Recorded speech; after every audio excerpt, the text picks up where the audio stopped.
সময় আমাদের অনেক কিছু শেখায়, সেটা এখন হয়তো আমি হাড়ে হাড়ে উপলব্ধি করছি। এই মাসিদের সাথে আমার সম্পর্ক মোটামুটি ভালোই, খারাপ নয়। কিন্তু মানে মায়ের যখন শরীরটা খারাপ শুনলো, মাসিরা তৎক্ষণাৎ কিন্তু ছুটে চলে এসেছে।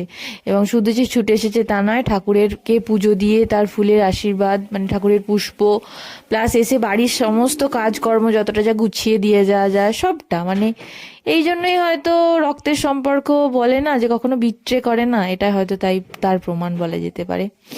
যাই হোক গে, আজকে খাটটা মাসিরাই দখল করে নিয়েছিল, তাই আমি বসে বসে আমার ফোনটাই ঘাঁটছিলাম। আমার ঘুম পাচ্ছিল কিন্তু কিছু করার নেই। আর বিকেলের দিকে আমি মেজমাসিকে নিয়ে একটু বেরিয়েছিলাম আমাদের গ্রামটা দেখানোর জন্য, মানে আমার এই মাঠফাটগুলো দেখানোর জন্য। আর তো কিছু আমার এখানে দেখাবার মতো নেই, যা আছে দূরে, মাসিরা এই মুহূর্তে যেতে পারবে না। আর তারপরে সন্ধ্যের দিকে আমি একটু মাসিদের জন্য কফি বানিয়ে দিয়েছিলাম, মানে মাসিরা সারাদিন কাজকর্ম করেছে তাই। আর আজকের ভিডিওটা আমি এখানেই শেষ করলাম। কাল আসছি নতুন একটি ভিডিও নিয়ে। আপনারা অবশ্যই আমার পাশে থাকুন, সাপোর্ট করুন।